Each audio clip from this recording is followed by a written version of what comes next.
Olá, vamos começar com um exercício de imaginação bem diferente hoje. E se a gente pegasse um mestre Jedi, um seguidor da Força Viva, e o colocasse para ser julgado, mas não num tribunal qualquer? O julgamento seria segundo uma das estruturas morais mais rígidas já feitas, o Inferno de Dante Alighieri. Pois é, essa é a grande questão que vamos investigar. Onde exatamente ele se encaixaria? Isso não é só uma brincadeira de fã, mas uma análise quase teológica sobre o que é virtude, pecado e justiça divina, usando um dos Jedis mais peculiares de Star Wars como nosso estudo de caso.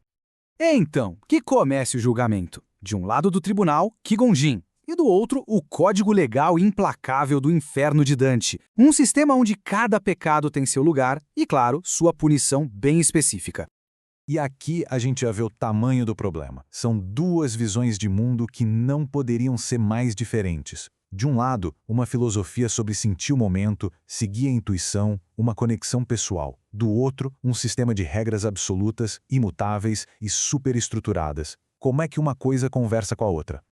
Para a gente poder julgar o Qui-Gon, primeiro a gente precisa entender a lei, certo? E no universo de Dante, nem todo pecado é igual. De jeito nenhum.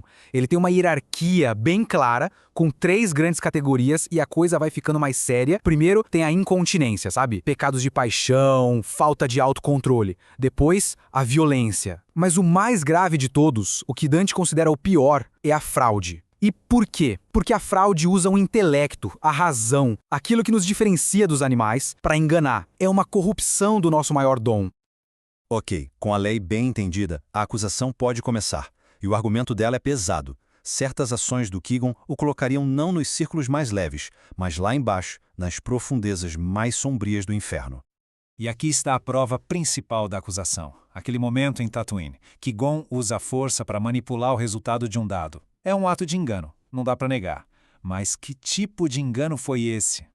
E a promotoria vem com acusações bem específicas. A manipulação do dado, isso pode ser enquadrado como falsificação. E tem mais, ao usar um poder que o outro nem conhecia, ele estaria agindo como um conselheiro fraudulento, o que o colocaria na mesma vala dos piores trapaceeiros da história. Essa acusação, aliás, tem um paralelo muito forte dentro do próprio Inferno de Dante. Vamos pensar no herói grego Ulisses, ou Odisseu. Ele foi condenado não pela sua coragem, mas pela sua astúcia, pelo seu engano como cavalo de Troia. A promotoria argumenta que Qui-Gon, assim como Ulisses, usou sua inteligência superior para enganar e por isso mereceria a mesma punição. Bom, mas todo julgamento tem que ter uma defesa, né? E a defesa de Qui-Gon vai se basear numa distinção teológica muito importante. Ela até admite que houve um engano, mas argumenta que está faltando um ingrediente-chave para a condenação. E a grande prova da defesa é esse conceito aqui, a mentira oficiosa. Segundo Tomás de Aquino, que influenciou muito o pensamento da época, nem toda mentira é igual. Uma mentira contada para salvar uma vida não tem o mesmo peso moral de uma mentira para prejudicar alguém. E é aqui que está o pulo do gato. O Inferno de Dante não pune só o ato, ele pune a intenção. A palavra-chave é malícia. A malícia, a intenção deliberada de fazer o mal para benefício próprio. Pensem bem, Qui-Gon não fez aquilo para ficar rico ou para acabar com o ato. A motivação dele era outra, era resolver uma injustiça terrível, que era a escravidão. Então, a fraude dele não tem malícia. Com a acusação de fraude maliciosa sendo derrubada, o tribunal finalmente pode dar o seu veredito. E essa decisão final não se baseia tanto no que Qui-Gon fez, mas no fundo em quem ele era. E o veredito é o primeiro círculo do inferno, o limbo. Qui-Gon se encaixa como uma luva nessa categoria. Ele era um homem de uma sabedoria, coragem e compaixão enormes. O único pecado dele dentro do sistema de Dante foi ter existido fora da fé necessária para a salvação. Ele era um virtuoso, mas um pagão. E olha só quem são os vizinhos dele por lá. Ele não está em sofrimento de jeito nenhum. Pelo contrário, está no Castelo Nobre. Imagina só, ele pode debater filosofia com Sócrates e Platão, discutir honra com Saladino ou metafísica com os grandes pensadores. É um lugar de uma dignidade imensa. Mas vamos deixar uma coisa bem clara. Apesar de não ter fogo e enxofre, o limbo ainda é parte do inferno. E a sua punição existe, sim. E ela é profunda e, de certa forma, perfeita para alguém como Qui-Gon. Essa punição tem um nome: Poena Damni, a pena da perda. Não é uma dor física, no corpo, mas uma dor na alma.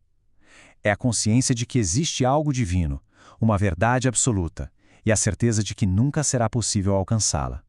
E isso se conecta de um jeito incrivelmente trágico com o Qui-Gon. A filosofia de vida dele era toda sobre se tornar um com a força. A punição dele, então, é saber que a fonte dessa força existe, mas estar eternamente separado dela. É uma melancolia que não tem fim. Então, vamos resumir o caso. O status religioso dele, como seguidor da força viva, o torna um pagão virtuoso, e isso o leva direto para o limbo. O crime de manipular o dado foi uma fraude, sim, mas sem malícia, então não é o bastante para mandá-lo para os círculos mais baixos. Sua sabedoria e virtude garantem a ele um lugar no castelo nobre, mas, no fim, a sua punição é a mais poética e triste para um Jedi: a separação eterna da força. Uma melancolia sem fim. E para fechar, nada melhor do que as próprias palavras de Virgílio, o guia de Dante, descrevendo o lugar onde ele mesmo vive, o limbo. Sem esperança, vivemos em desejo. Essa é a definição perfeita do destino de Qui-Gon Jinn. Uma eternidade de dignidade, de sabedoria e de um desejo silencioso e infinito por aquela união que ele passou a vida inteira buscando.